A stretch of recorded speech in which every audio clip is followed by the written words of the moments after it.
নমস্কার বন্ধুরা, ঘরোয়া রেসিপি কিচেনে আপনাদের স্বাগত জানাই। আশা করি আপনারা সকলেই ভালো আছেন। আজকে আমি আরেকটি দারুণ টেস্টি রেসিপি নিয়ে হাজির হয়েছি। কাঁঠালের বীজের ভর্তা রেসিপি। এটা গরম ভাতের সাথে খেতে দারুণ লাগে, আর আপনার সাথে কিছু লাগবে না, এত দারুণ হয়, আর খেতেও প্রচণ্ড টেস্টি হয়। দেখুন এটা আমি কিভাবে শুরু করছি। কতগুলো আমি কাঁঠালের বীজ নিয়েছি। এগুলোকে সবার প্রথমে আমি প্রেসার কুকারে সিটি দিয়ে নেব 2 থেকে 3টে।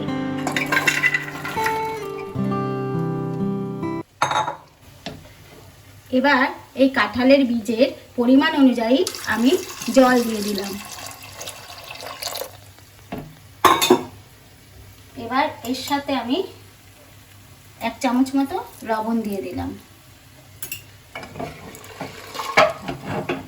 দিয়ে কুকারটাকে বন্ধ করে আমি 2টো সিটি মেরে নেব। আর আমি কিন্তু কাঁঠালের বীজের খোসাটা ছাড়াইনি, দেখবেন সিটি মারার পর আমি ছাড়িয়ে নেব। আমি এটাকে ভালো করে সেদ্ধ করে নিয়েছি, সেদ্ধ করে নিয়ে ঠান্ডা করে নিয়েছি। এবার আমি এইভাবে খোসাটা ছাড়িয়ে নেব সমস্ত বীজগুলোর। দেখুন এটা টানলেই এইগুলোর সঙ্গে উঠে যাচ্ছে।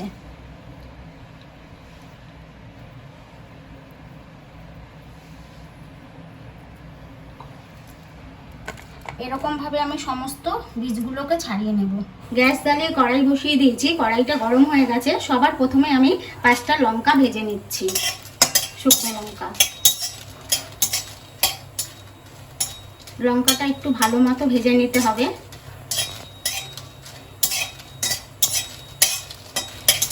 শুকনো লঙ্কাটা আমি খুব ভালো করে ভেজে নিয়েছি, এবার তুলে নিচ্ছি। এবার এই একই কড়াইতে আমি কতগুলো গোটা রসুনের কোয়া দিয়ে দিচ্ছি, আর সাথে 2টো কাঁচা লঙ্কা। এটাও আমি একটু এরকমভাবে নাড়াচাড়া করে নেব। রসুন আর লঙ্কাটাও ভাজা হয়ে গেছে, কাঁচা লঙ্কাটা এই যে এবার তুলে নিচ্ছি।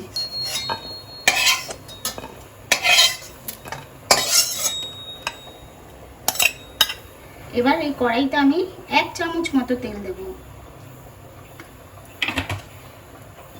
দিয়ে এবার এই পেঁয়াজ কুচিটাও একটু ভেজে নেব।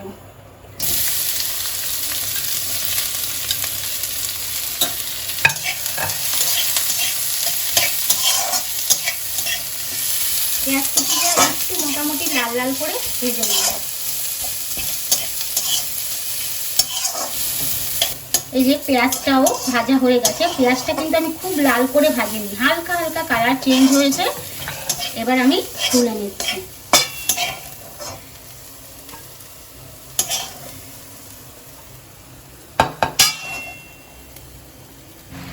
কাঁঠালের বীজের ভর্তার জন্য আমি সবার প্রথমে তো এই কাঁঠালের বীজগুলো ভালো করে সেদ্ধ করে নিয়েছি, খোসা ছাড়িয়ে নিয়েছি একদম ভালো মতো। আর এখানে একটু পেঁয়াজ ভেজে নিয়েছি, কয়েকটা রসুন আর লঙ্কাও দেখেছেন যে ভেজে নিয়েছি শুকনো খোলা। আর এখানে কয়েকটা লঙ্কা শুকনো খোলা এমনি ভাজা আছে।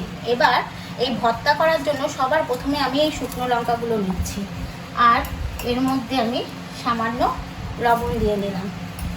এবার এটাকে খুব একটু বেটে নিচ্ছি। আর বন্ধুরা, এই ভর্তাটা শিলে বাটা খেতে খুব ভালো হয়।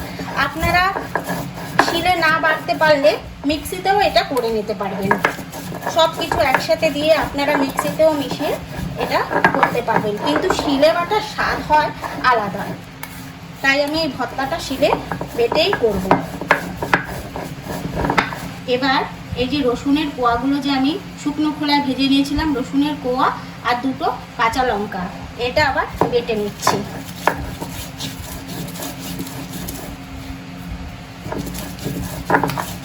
এইবার এর সাথে এই পেঁয়াজগুলোও বেটে নিচ্ছি।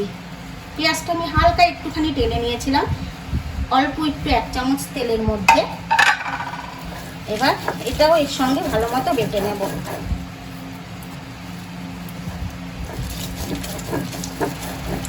পেঁয়াজটা বাটা হয়ে গেছে। এবার আমি এই যে কাঁঠালের দানাগুলো অল্প অল্প করে দিয়ে এইভাবে বেটে নেব।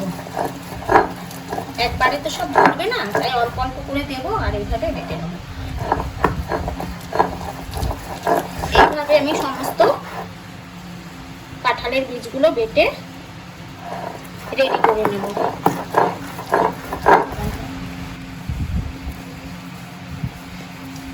এই ভর্তাটা খেতে খুব টেস্ট হয়, খুব। গরম ভাতের সঙ্গে আর কিচ্ছু লাগবে না এই ভর্তা থাকলে।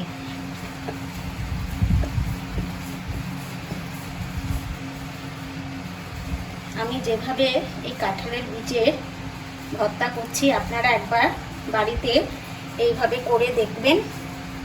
আর এইভাবে করে আমাকে কিন্তু অবশ্যই একটা কমেন্ট করে জানাবেন ভর্তাটা কীরকম হয়েছে।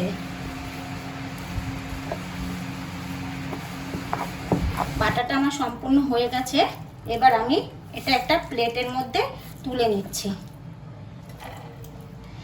বাটাটাকে তুলে নিয়ে এবার আবার খুব ভালো করে মেখে নিতে হবে।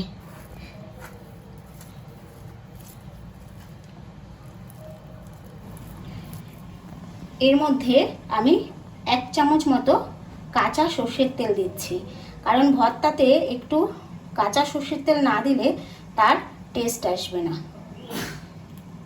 একটু কাঁচা সর্ষের তেল দিলাম, আর কারণ আমি বাটার সময় সামান্য একটু লবণ দিয়েছিলাম, আর একটু লবণ লাগবে, আমি আর একটু লবণ দিয়ে নিলাম। দিয়ে এটা খুব ভালো করে একটু মেখে নেব। আর সাথে এই ধনেপাতা কুচিটা দিয়ে দিচ্ছি।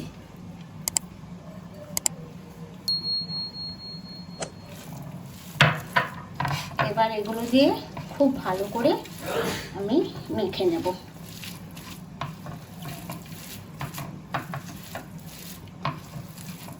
দেখুন বন্ধুরা, কাঁঠালের বীজের ভর্তাটা আমার সম্পূর্ণ রেডি হয়ে গেছে। এবার আমি এর ওপরে সামান্য একটু কাঁচা সর্ষের তেল দিয়ে দিলাম,